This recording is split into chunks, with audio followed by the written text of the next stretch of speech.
Okay, let's get started.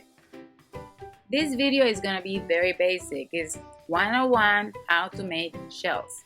We're gonna be using crusting buttercream, and I am using my cream cheese crusting buttercream because I had it. The recipe is on my website and it's really delicious and it works great with shells, so that's what we're using.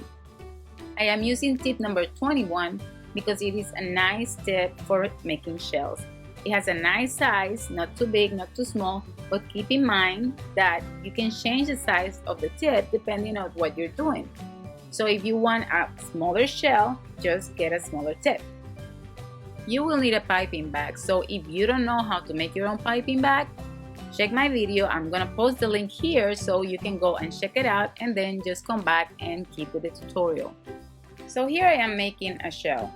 Basically, I press, slow the flow, and then stop so I can finish in a point. That's simple. When you're practicing in a board, the first one tends to be the obvious shell. So let's just ignore that one. I'm gonna slow down the video so you can actually see in slow motion how I make my shells. As you can see, I start at the bottom of my last shell. I press until my shell gets fat, but you can see I do not lift my tip. Then I slow down in the pressure and then I completely stop so it ends in a point. Press, slow down, stop. Press, slow down, stop. And that's your shell. If you understood this, congratulations, you just passed your test. If you're still having trouble understanding how to make shells, stay tuned because I'm just gonna go step by step on how to make a shell. This next part is for beginners, so if you know how to make shells, you can run now. Seriously, just run. So in this photo, you see 3 lines of shells. The first one is pretty decent, the second one, it's okay, and the third one is pretty weird. So I'm gonna explain you what's the difference between 1, 2, and 3. Once again, I'm gonna tell you just ignore the first shell in all your practices. The first line in here, it looks really nice. This is the way you want your shells to look like. The second line looks pretty good, but I'll be nitpicky about it and let you know what I could fix about it. It's not something major, but it's nice to always learn. And here we have the third line. This is the line that I don't love myself. I try to avoid this type of shell. It doesn't look as pretty.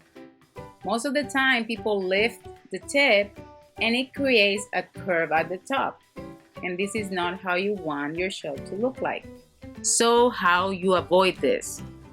Don't lift your tip.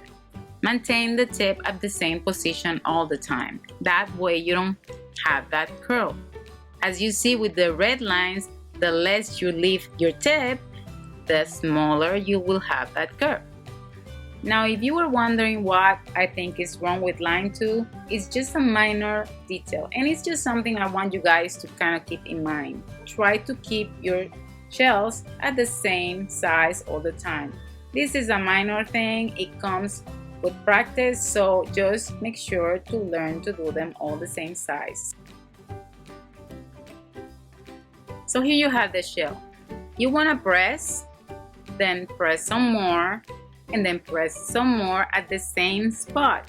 Then slowly you're gonna move your hand and slow down with the pressure, and that way you're gonna elongate your shell.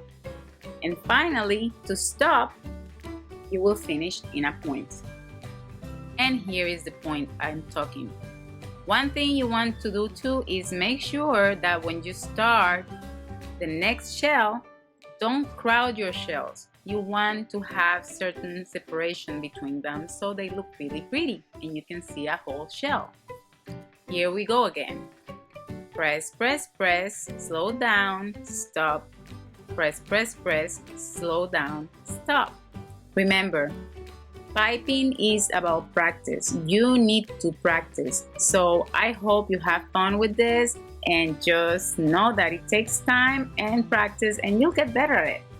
This is a cake I made years ago when I was beginning. and you can see the crowded shells, the curve at the top. I made the same mistakes just as anybody does.